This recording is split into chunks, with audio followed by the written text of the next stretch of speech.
A little bit of Mario in my life, a little bit of Luigi by my side, a little bit of Yoshi's all I need, a little bit of Daisy's what I see, a little bit of Princess in the Sun, a little bit of DK all night long, a little bit of Wario, here I am, a little bit of Wawa makes me your man. Wah! What is up, YouTube? I am your friendly neighborhood N-Man64, and I am bringing you another playthrough of another game. Welcome, my lords, to the 5th installment of one of the most famous party games of them all, Mario Party 5. Holy guacamole, is this game different from Mario Party 4 in a lot of different ways. There's a lot of things that were introduced, a lot of things that were altered, a lot of things that were taken out, things that were put back in. Holy cow, is this going to be a wild ride. I have been looking forward to playing this one ever since I first got it back a few years ago. I never thought I'd be able to get to play it, but here I am, playing Mario Party 5. The 6th game in the series, but the 5th one in the franchise's history. I don't know when Advance came out, so I'm not, and then again, no one should ever count Advance, but either way, the premise of Mario Party 5 is fairly simple. It's essentially dreams. All the dreams that all of the characters in the Mario universe have.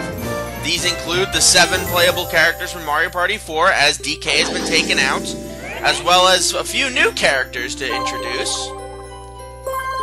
Let's get this party started. As you can see, this is when it's getting recorded, so count yourselves happy.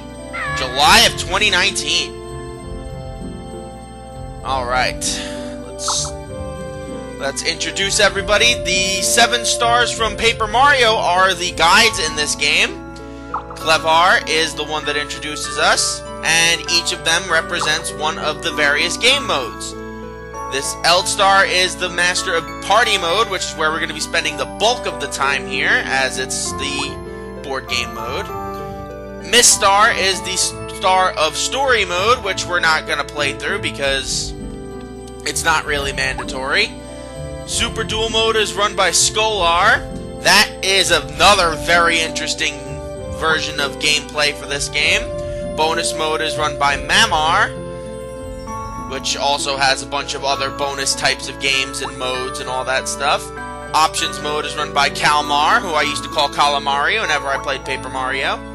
And Muscular will be the minigame mode star, and that is essentially just playing the regular minigames that are available in this game. But since we're going to be playing the bulk of our quest through Mario Party 5 in party mode, let's go talk to Eldstar.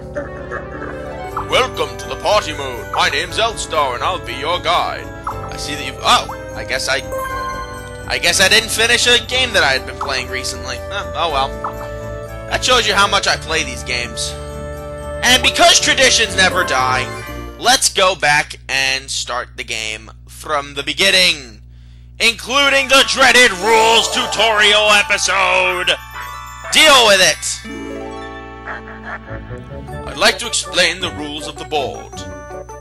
Of course you can, Eldstar. The very first thing you do is determine the order of play by hitting a dice block. The order is set. First is Mario. Second is Peach, third is the Yoshter, and Wario is 4th. The order of play is based on the number each player rolls, with the highest number going first. Then the game begins. Each player hits a dice block, then moves the number of spaces on the dice block. In this example, Mario would move forward 1 space. Next, I'll tell you about the different spaces. This is a plus space. If you land here, you earn 3 coins. Yay!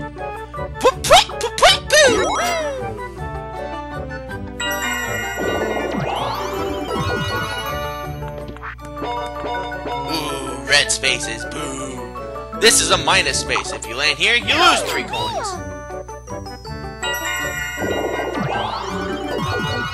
Let's go, Yoshter. This is a happening space. If you land here, some very surprising events take place.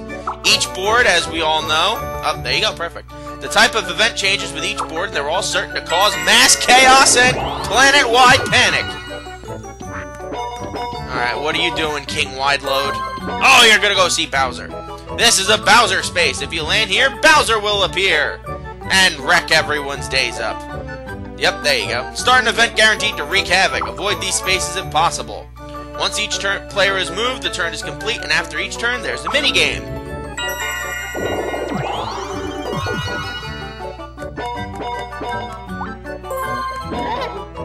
This is a DK space. If you land here, Donkey Kong will appear, starting a great event. As you guys can see, Donkey Kong is no longer a playable character. We've replaced him with 3 new characters.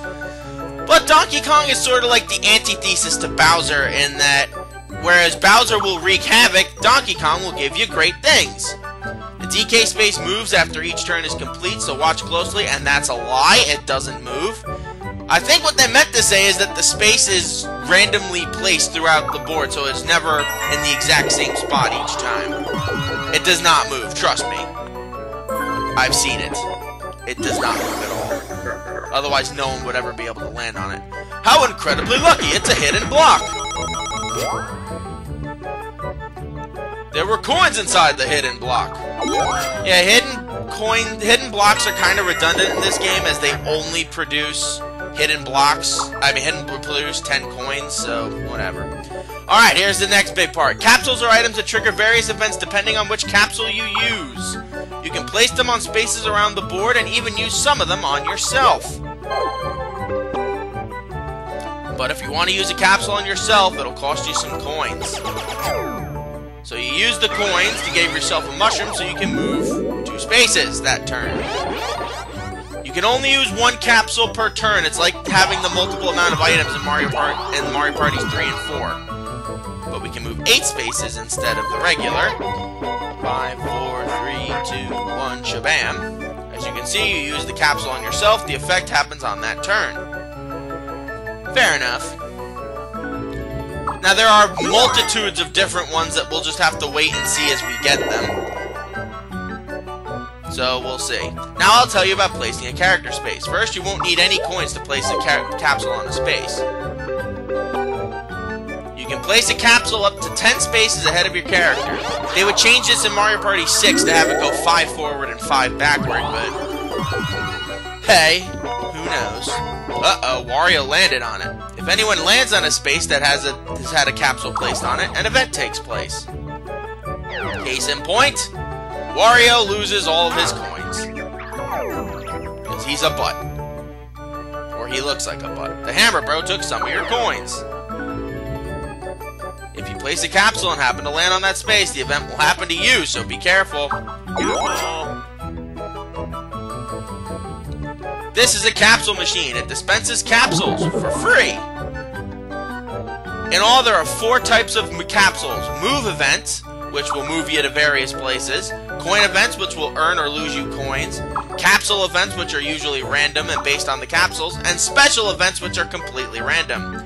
Try to learn when to use which one and on which board and in which conditions. Yeah, it's sort of strategizing now. It's more interesting. You get to build up the world as you go. Now it's time to move on to mini-games. The standard of all Mario Party affairs, of course. As I said, at the end of each turn, a minigame takes place. These 4 panels are called player panels. They turn either blue or red depending on whether the players land on blue or red spaces.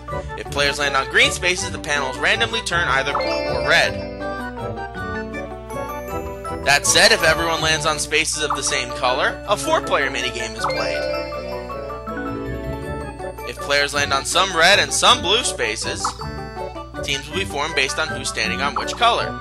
For example, if 2 players land on blue spaces and 2 land on red spaces, a 2-on-2 minigame is played. But if 1 player lands on a blue space and 3 players land on a red spaces, or vice versa, don't really need to go into that multiple different times, Eldstar, just saying. A 1-on-3 minigame takes place. The type of minigame is chosen once the teams are set. The actual minigame you'll play is decided by a roulette wheel. In this case, we will be playing... Curvy Curbs! Oh yeah, there are other mini-games, like the battle mini-games in which players pay coins to battle. Ooh, those are fun. And the duel mini-games, which have returned from Mario Party 3, in which we gamble coins and stars to see who can win. The key to the mini-games is to collect as many coins as you can. And lastly, the star spaces. On each star space, a star awaits the first player to get there with at least 20 coins. Get there with at least 20 coins and the star is yours. So that's how the game is played. When you've gone through the set number of turns, it's over. Unless mass chaos happens, of course. You don't want to burn through all that chaos. If you are playing with the bonuses turned on, those awards will be announced at the end. So bonuses can be ranged from any of three options. Stars could be awarded based on each bonus. There are 3 types of bonuses. I'll go over all of them one by one. We have the minigame star, which of course, winning the most coins in minigames. We have the coin star making its final appearance, so this is whoever has the most coins in the game. And of course the happening star, which is the player who goes to the player who's the most chaotic. At the very end of it all, the player with the most stars wins the game. Well, that's it for the game board explanation. Take what you have learned and become the champion. As for me, I'm out. And so are we. So I know you guys were looking forward to something more grand and spectacular, but we're wrapping it up here. So thank you guys for joining me. I'm your friendly neighborhood Endman64. Join me next time when we go through the first board here in Mario Party 5. Until we meet again, my lovelies, Saya freaking Nara.